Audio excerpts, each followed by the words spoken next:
La radio du Salon de la Radio 2016. Interview. Et nous voilà en direct sur la radio du Salon de la Radio, cette édition 2016. Et les invités continuent à s'enchaîner ici même, en face de moi. Et voici maintenant, alors attention là, je prends une grande respiration, Noy Cheikh Sadibou. C'était ça ? Oui, c'est ça. Voilà, j'ai réussi. Qui est chargé de communication du Urtelgui. Alors là, on part en Guinée, puisque donc ce Urtelgui est en fait un regroupement de nombreuses radios, même au-delà de nombreux médias en Guinée, tous privés. Oui. Alors, est-ce qu'on peut présenter un petit peu plus en détail cette union qui date de, on disait juste avant, donc 2009.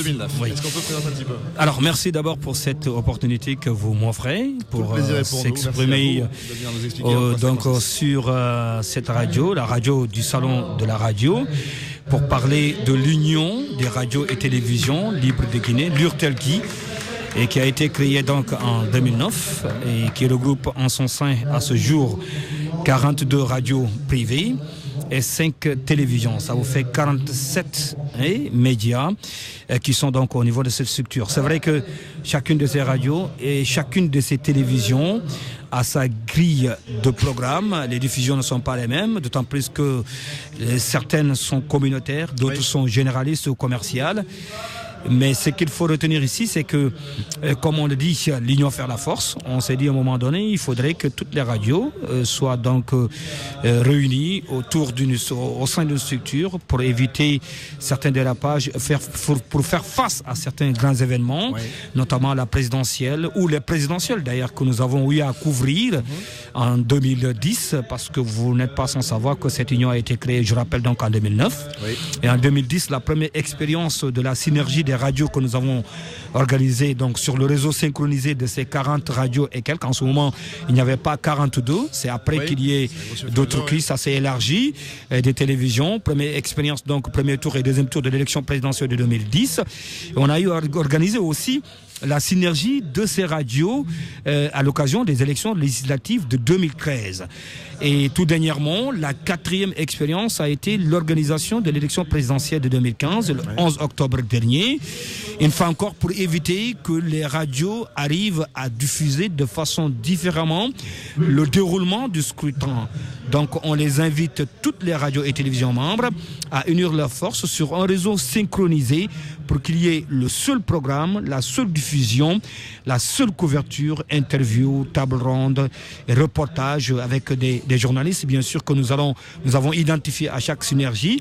150 journalistes qui ont été identifiés, issus de ces radios membres de l'Union, qui ont été formés et qui ont été déployés sur toute l'étendue du territoire national et qui nous remontaient les informations seconde à la seconde, minute à la minute. Vous allez comprendre par là, vous écoutez la radio X, c'est le même programme, la radio Y, c'est la même chose. Et là, ça nous évite de partir en rang dispersé, de faire de la confusion et d'éviter plus de dérapage possible. Comme vous le disiez, l'union fait la force. L'union fait la force. Voilà, grosso modo, l'objectif que s'est fixé cette union. Mais nous voulons aller au-delà de cette attente, au-delà de cette attente, c'est-à-dire que nous constituons, si vous voulez, en autorégulation des médias. Comme je l'ai suivi tout à l'heure, le président du Conseil supérieur de l'audiovisuel de la France, nous avons aussi ce que nous appelons en Guinée la HAC, la Haute Autorité de la Communication, l'institution qui est donc chargée de réguler les médias, mais comme nous l'apprend donc cette devise internationale des journalistes, le journaliste seul responsable devant ses pairs, c'est-à-dire que on ne va plus s'attendre à ce que la Haute Autorité de la Communication arrive à nous réguler, voire même sanctionner. Pourquoi pas nous-mêmes, nous puissions arriver à le faire à l'interne, et je pense que ça fait partie de nos objectifs aussi fixés. On ne va pas sanctionner, mais quand il y arrive des dérapages dans un média, radio et télévision, mais qui soit membre de l'Union, il faut préciser, on est censé appeler le directeur, le responsable de cet article, de l'élément ou bien de l'émission où il y a eu ces dérapages pour lui dire, voilà, désormais nous voudrions, etc., selon l'éthique, la déontologie, selon les principes, et tout en tenant compte de la responsabilité sociale du journaliste. Alors, qui a l'initiative à l'origine de ce regroupement et comment comment est-ce que cette idée a été accueillie à l'origine? Et il faut rendre à César ce qui appartient à César. Je veux dire par là que cette initiative vient de 3 journalistes guinéens. Lamine Guirassy, d'ailleurs, le PDG d'Adafo Média fait partie en 2009. Il y a Caleb Collier, aujourd'hui, qui se trouve du côté des États-Unis et qui était jusqu'ici, d'ailleurs, qui est le président fondateur de la radio Familia FM à Conakry, qui est aussi membre de l'Union. Il y a Soel Hazard, certainement que vous connaissez, le PDG de Nostalgie Guinée. Voilà ces 3 patrons du média qui s'étaient réunis alors en 2009 pour essayer de mettre une structure en place et c'est ce qui fut fait. Donc l'initiative, une fois encore, c'était pour amener plus d'unité, plus de professionnalisme dans les métiers et pourquoi pas chercher aussi des personnes ressources qui puissent venir pour former nos journalistes, parce qu'il y a ce problème aussi qui s'impose dans nos pays et particulièrement pour le cas de la Guinée que je connais. La formation, ça fait défaut et je l'ai toujours dit, au lieu de réclamer, parce que nous avons aussi ce problème avec ce nouveau syndicat des journalistes qui vient de voir le jour et il faut meilleures conditions de travail, de vie, salaire adéquat et tout ce qui s'ensuit.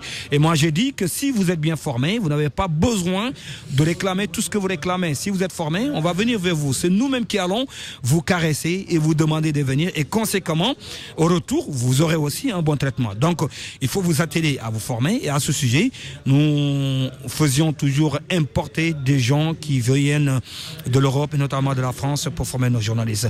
Voilà grosso modo des objectifs que s'était fixé l'Union et c'est sur cette lancée que nous évoluons. Malheureusement, aujourd'hui, il y a eu changement de bureau parce que ceux qui l'avaient créé en 2009 ne sont plus dans ce bureau. Soel Hazard n'est plus dans ce bureau. Lamine Guirassy, c'est d'ailleurs son directeur général qui occupe la fonction de vice-président actuellement de l'Union. Et Caleb Collier, lui, il n'est plus là, il est aux États-Unis. Et il y a son jeune frère qui dirige la radio à Conakry et qui est le chargé de suivi et évaluation au sein de l'Union. C'est pour vous dire que l'Union continue, s'agrandit et tous les jours que vous connaissez, les radios qui sont nouvellement créées, qui sont nouvellement nées, font l'adhésion. La force que nous avons, la chance, en tout cas jusqu'au jour d'aujourd'hui, c'est que nous n'avons pas encore connu une autre structure parallèle.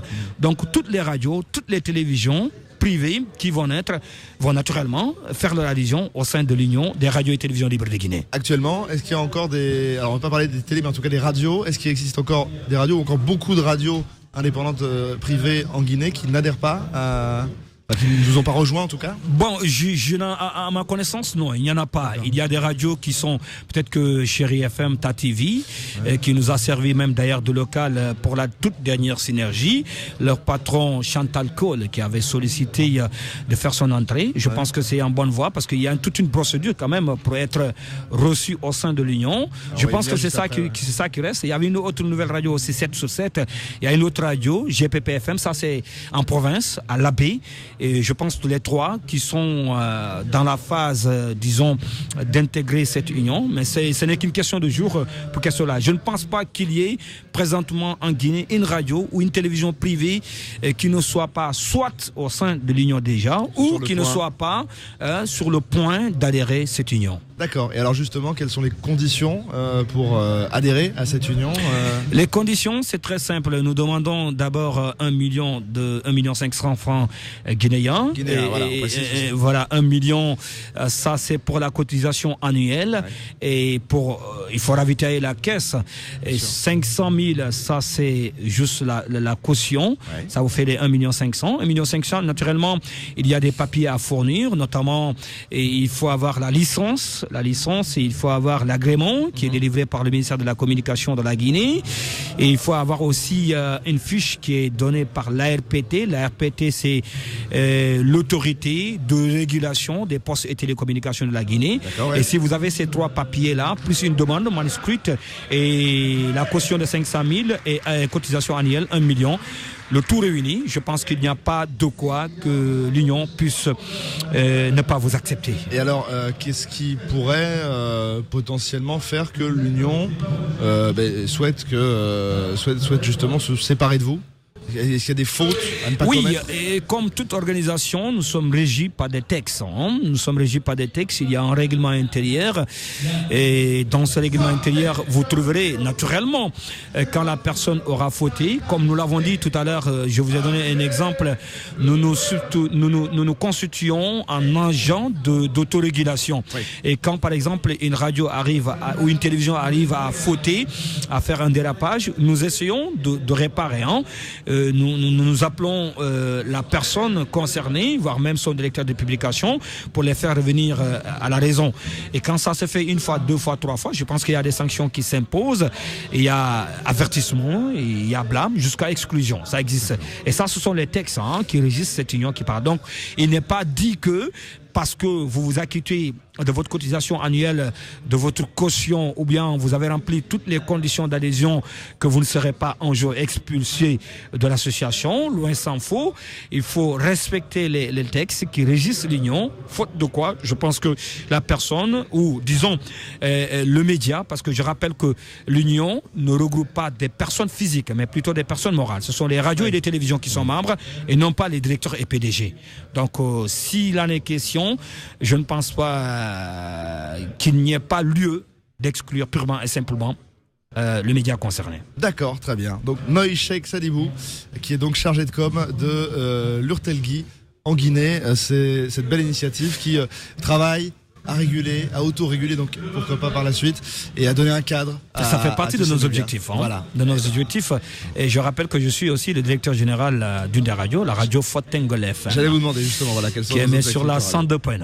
D'accord, très bien. Voilà. Et merci beaucoup d'être venu nous voir sur la radio du salon, et puis sur ce salon de la radio 2016, en espérant que vous y ayez passé un bon moment, que vous avez découvert peut-être des nouvelles innovations, des choses qui pourront également vous servir dans votre travail au quotidien dans les médias en Guinée, et puis pourquoi pas vous revoir l'année prochaine alors. À moi de vous dire grand merci et à très bientôt. Eh bien, ça fait un plaisir. À bientôt. En direct de la Grande Halle de la Villette à Paris jusqu'au 2 février, la radio du Salon de la Radio 2016.